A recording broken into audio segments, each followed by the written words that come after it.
Termasuk juga perkara niat. Para ulama telah bersepakat bahwa mahallun niyatil qalbu. Tempat niat itu di hati, bukan di lisan. Ibadah apapun, tempatnya di mana niat itu? Qalbu. Kalau kita telusuri, apakah lafaz nawaitu sauma ghadin an adai fardi syahri ramadhana hadhihi sanah lillahi ta'ala, apakah itu sabit dari Nabi? Itu ketetapan Nabi SAW? Tidak. Nah, para ulama menunjukkan itu dalam rangka ta'lim. Karena ketika kita berbicara niat, supaya sampai ke tingkat azam, tekad melakukan amal, tidak ada keraguan lagi. Ada dua unsur keraguan yang harus dihilangkan. Yang pertama adalah keraguan pada diri yang akan melakukan. Karena itu nawaitu itu memakai kalimat kata kerja madhi untuk menekatkan penekanan aku telah berniat. Kan begitu maksudnya makna nawaitu. Atau kalimat nawaitu aku telah berniat untuk sauma, melakukan puasa ghadin. Menunjukkan apa? Kata nawaitu itu karena para ulama memakai kalimat itu menunjukkan ta'kid, penguatan bahwa itu benar-benar dilakukan, tidak ada keraguan lagi. Di kalimat itu tidak dinukilkan dari Nabi SAW, tetapi para ulama dalam rangka menunjukkan ketegasan hilangnya, supaya hilang keraguan orang yang berbuat. Yang kedua apa? Yang perlu dipenuhi pada niat, hilangnya keraguan terhadap amal yang akan dilakukan. Jadi ada dua. Baru amal itu, niat itu wujud. Yang pertama, hilang keraguan pada orang yang melaksanakan. Jangan dia maju mundur, ini mau puasa atau tidak, mau puasa atau tidak. Nah, yang kedua, hilang keraguan pada amal yang akan dilakukan. Karena antara amal dengan yang lain kadang ada kemiripan dalam bentuk rupa. Ini berdiri 2 rakaat. Ini mau sholat apa nih? Ini qabliyah kah? Atau tahiyat masjid kah? Atau bagaimana kah? Sama dengan orang pagi hari bangun, subuh telah masuk. Ini sholat sunat fajar atau sholat fardu subuh. Jadi ketika amalan itu ada tasyabuh, ada kemiripan dalam bentuk dan rupanya, itu bisa saja membuat orang ragu untuk melakukannya. Jadi fungsi niat itu yang diajarkan oleh ulama di dalam kitab fikih pakai lafaz itu sebenarnya untuk menghilangkan dua keraguan itu. Keraguan pada diri pelaku, keraguan pada amal yang akan dikerjakan. Nah, kalau semua itu sudah diilmui, sudah menjadi ilmu, sebenarnya lafaz itu tidak dibutuhkan lagi.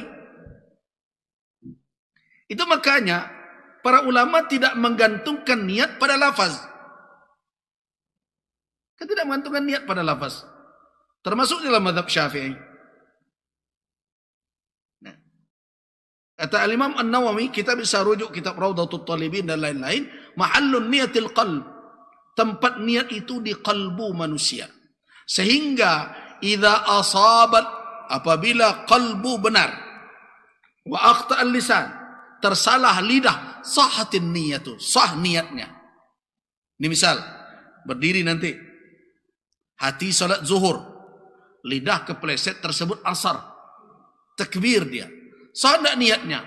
Sah. Kenapa? Yang dipandang adalah hatinya. Kan salatnya zuhur, hatinya zuhur, lidahnya yang tersalah. Tapi kalau sebaliknya yang terjadi, hati yang tersalah, kesengajaan dalam kalbu. Ini salat zuhur, ternyata hati memaksudkan asar, walaupun lidah benar, usalli fardhu zuhur. Apakah niatnya sah? Tidak sah. Begitu ulama menjelaskan. Itu menunjukkan bahwa tempat niat itu di kalbu. Nah, karena itu tidak perlu bertengkar hebat pula perkara nawaitu sauma ghadin. Bagi orang yang tidak ada lagi keraguan pada dirinya untuk melakukan ibadah. Tidak ada lagi keraguan dalam ibadah yang akan dia lakukan. Sudah muayyan di sisinya, sudah tertentu. Tidak melafazkannya, sah niatnya. Tidak ada kurang sedikit pun. Karena Nabi SAW tidak menuntut orang untuk melafazkannya.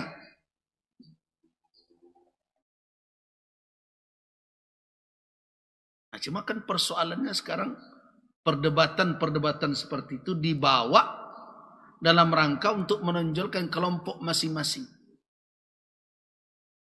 Nah, itu tidak tepat. Nah, bagaimana menghilangkan hal yang demikian? Jangan sebelum berpuasa bertengkar terus perkara itu. Nah, pertengkaran tentang mulai puasa saja belum tuntas-tuntas sampai sekarang.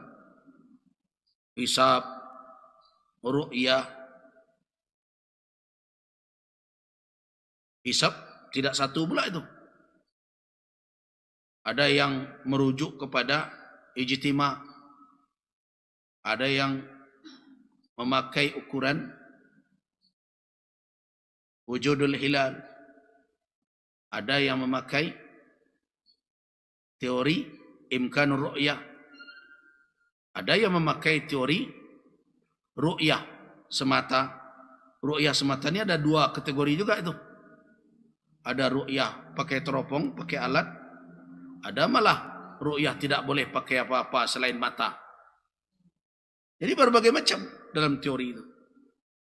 Nah, kita pernah bicarakan di Majelis Ulama Sumatera Barat, ada usulan yang selama ini kita pakai di surau ini, yaitu memadukan hisab dan ru'yah, tapi ru'yahnya bukan ru'yah lokal, tapi ru'yah global. Kenapa? Karena jumhur ulama tidak memakai ikhtilaful matali', perbedaan matla', perbedaan terbit matahari dan terbenam matahari itu, ya, sebagai perbedaan menentukan hari bulan awal masuk. Di jumhur ulama memakai apabila di suatu daerah sudah terlihat, maka daerah lain yang malamnya masih sama, masih menyambung, ya, masih satu, itu bisa memakai ru'yah tersebut. Itu dikatakan ru'yah global namanya. Ya, kita dengan Saudi masih enggak satu malam kita. Masih. Bedanya berapa cuman? 4 jam. Dengan Mesir 3-4 jam. Kadang 5 jam ada perubahan jam. Gitu juga. Jadi masih saja. Dengan Oman berapa jam? 3 jam. Nah, berarti masih dalam satu malam. Nah, mungkin dengan Amerika tidak lagi. Kenapa? Karena ketika malam selesai, di sana baru malam mulai. Nah, jadi selama itu satu malam, dalam pendapat jumhur ulama, boleh kita memakai ru'yah di tempat lain selama malamnya masih sama. Nah, tetapi kemudian bergeser lagi perdebatannya. Oh, ini tidak matlak, tapi hukumah. Jadi ada lagi kesatuan pemerintahan. Nah, ini berbeda lagi nih. So kalau Indonesia dikaji mutlak bisa jadi 3 juga. Kenapa? Karena kalau 0 derajat di bawah 0 di Papua kan bisa terjadi. Di barat sudah di atas 0. Kenapa orang di Papua puasa juga? Nah, kalau kita katakan ini hanya wujudul hilal saja. Nah,